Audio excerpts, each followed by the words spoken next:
Hello and welcome to The Top Story, a podcast with the headlines of the day from our correspondents around the world. I'm Qi Zhi. Coming up in this edition, the European Union has announced fines of nearly $800 million against two US tech giants for violating digital competition laws. India has announced a raft of measures to downgrade ties with Pakistan following an attack on tourists in Indian-controlled Kashmir. And China's ambassador to the United Nations has called for equality, justice and unity at a Security Council meeting. We begin in Europe. The European Union has announced fines of nearly $800 million against American tech giants Apple and Meta for violating digital competition laws. It's the first time the EU has issued such penalties. The US has threatened to retaliate if its tech companies are targeted. William Denslow reports from Brussels. Just over a year after launching its non-compliance investigation, the European Commission has ruled that both Meta and Apple violated the Digital Markets Act. Apple was fined $571 million after EU regulators found the company failed to provide consumers with suitable information about alternative offers outside of its App Store. Beyond the fine, the iPhone maker has been instructed to remove both commercial and technical restrictions that prevent people from being steered away from its online platform. In response, Apple said it's being unfairly targeted, and the move is bad for both the privacy and security of users. A company representative said it will appeal the Commission's decision. Meta, meanwhile, was hit with a $228 million penalty over its consent or pay advertising model that was introduced in the EU back in 2023. The parent company of Facebook and Instagram responded, saying US businesses are being handicapped, while claiming that Chinese and European firms are held to different standards. Meta's chief global affairs officer Joel Kaplan said the company will have to change its business model, likening it to a multi-billion-dollar tariff. Recent tariffs imposed by the United States have heightened trade tensions between Washington and Brussels, and President Donald Trump has previously threatened to retaliate should the EU penalise American tech companies. The European Commission has dismissed the notion that these fines are linked to those trade disputes.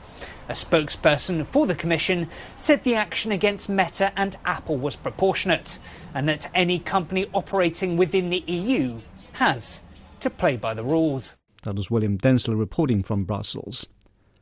In Asia, India has announced a raft of measures to downgrade ties with Pakistan, a day after militants killed 26 people at a tourist destination in Indian-controlled Kashmir.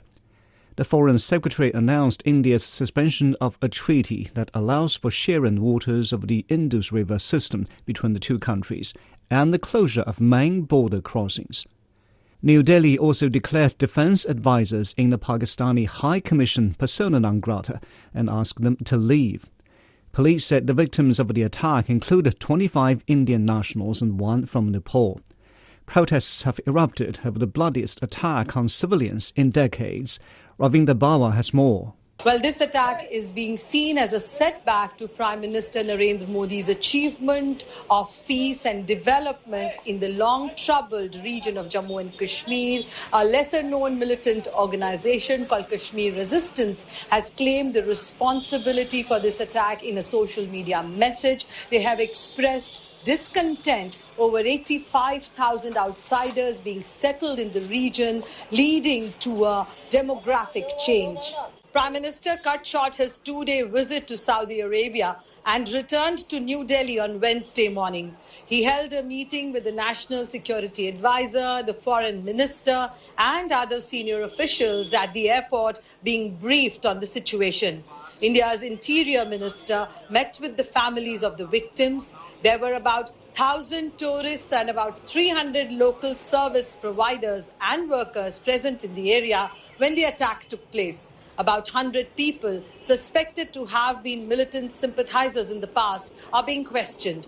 The police have released sketches of 3 of the 4 suspected attackers.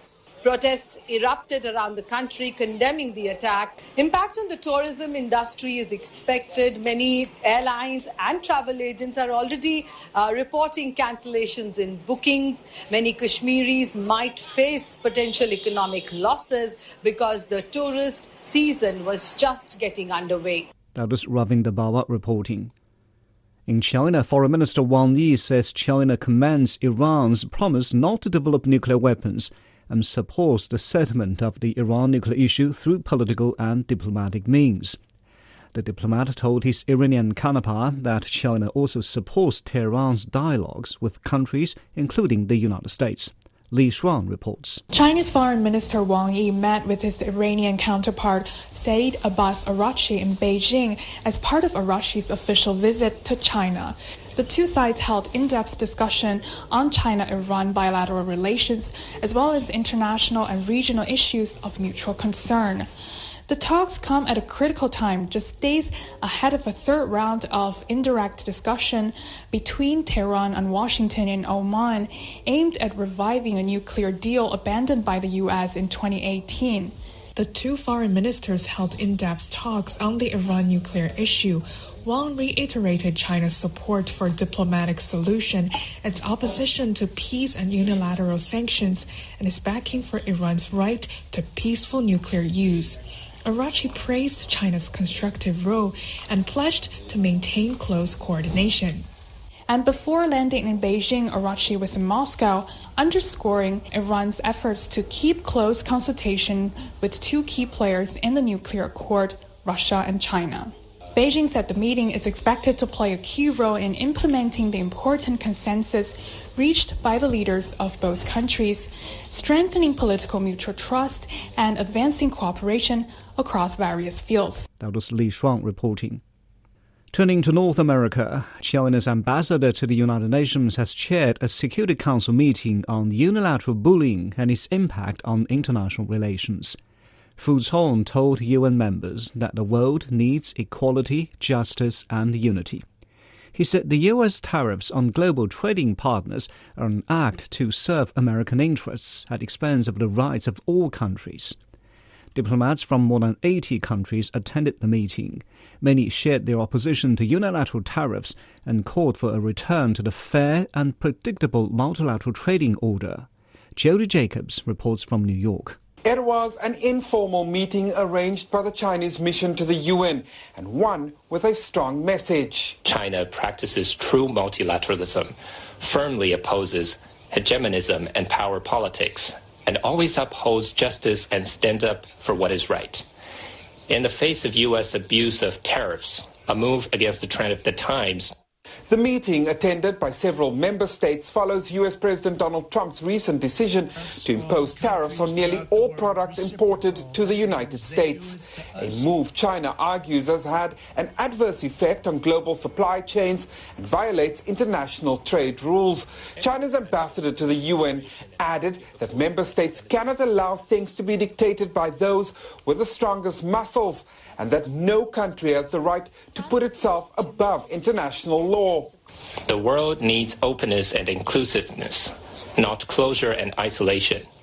Economic globalization is the only way to human progress and an irresistible trend of the times. Erecting high walls of tariffs is turning back the wheel of history. The world will never and should never return to a state of mutual isolation and fragmentation. Columbia University's Jeffrey Sachs told the gathering that the tariff measures were not grounded in sound economic logic and risked causing significant harm to the global economy. There is no excuse for these unilateral tariffs. Not remotely are they related to unfair practices of the rest of the world somehow cheating the United States. Now, the claim of the U.S. government was never examined by Congress. It was never debated in the public. It was made as a matter of an emergency decree that also, in my view, not only violates multilateralism, but also the U.S. Constitution. I find no justification whatsoever economically for the actions that were taken, nor did the financial markets worldwide which began to enter into a panic. China believes the tariffs will have potential dire consequences for developing countries, saying it could also undermine progress towards the UN's 2030 agenda for sustainable development. The United States, however, has pushed back its representative at Wednesday's meeting, claiming that President Trump is resetting the global trade environment. That was Jody Jacobs on discussions about tariffs on trade at the United Nations.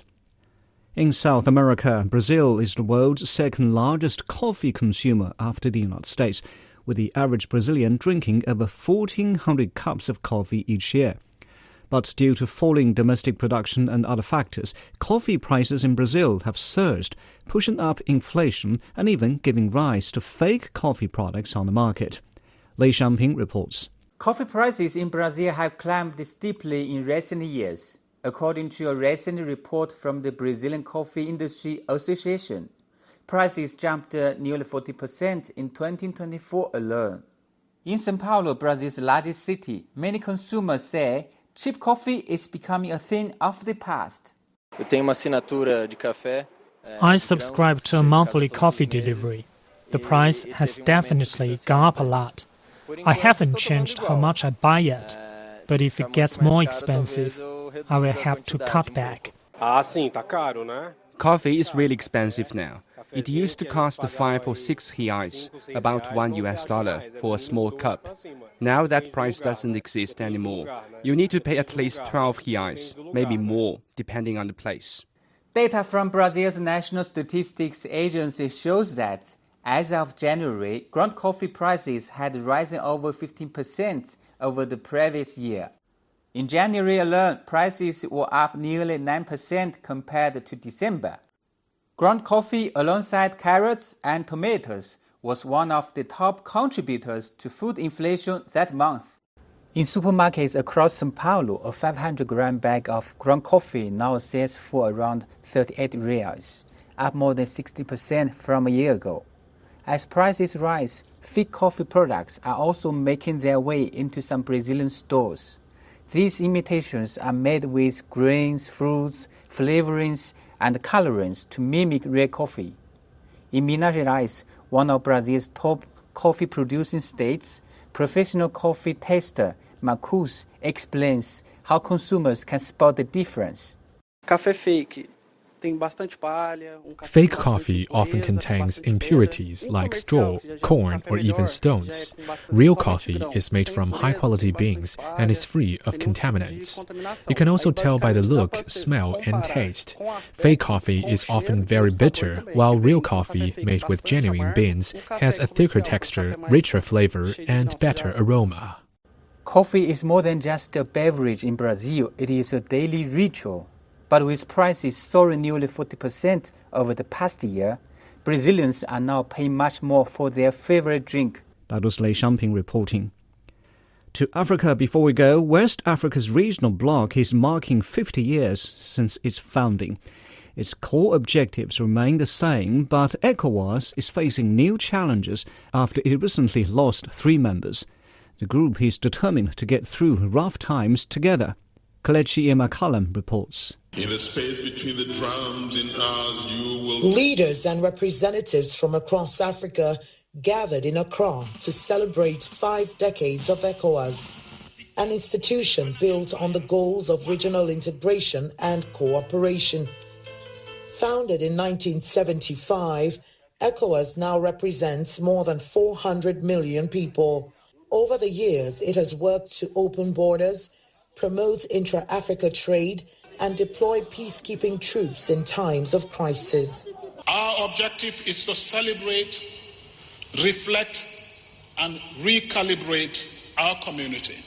In the current context, many would be forgiven for asking if there is anything about ECOWAS that should be celebrated. Our response to such cynicism is an emphatic yes. Our founding fathers, faced with fragmented economies and fragile political landscapes, chose the path of cooperation over competition and rivalry. Their vision was clear. It was one to pursue our development not as isolated nations, but as a united community.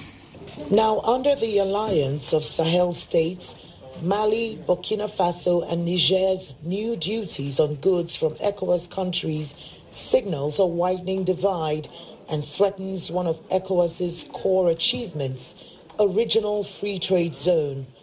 Even so, leaders say the bloc is ready to tackle these challenges head-on. The recent decision by Mali, Burkina Faso and Niger to withdraw from ECOWAS is a regrettable development. Yet, even in this, continuous engagement must remain our lodestar. We must respond not with isolation or recrimination, but with understanding, dialogue, and a willingness to listen and to engage. Looking ahead, ECOWAS leaders are urging greater cooperation, investment in people, and renewed dialogue, especially with countries that have walked away.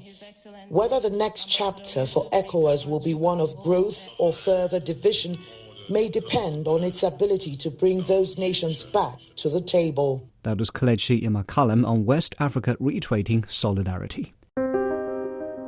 Now, recapping the headlines, the European Union has announced fines of nearly $800 million against 2 US tech giants for violating digital competition laws. India has announced a raft of measures to downgrade ties with Pakistan following an attack on tourists in Indian-controlled Kashmir. And the Chinese ambassador to the United Nations has called for equality, justice and unity at a Security Council meeting. And that's it for this edition of The Top Story, a podcast that brings you world headlines every weekday. For more news in politics, business, sports and culture, you can subscribe to the Beijing Hour, a 1-hour podcast news magazine program. We welcome and appreciate all ratings and reviews. I'm Qi Zhi. Thank you for listening.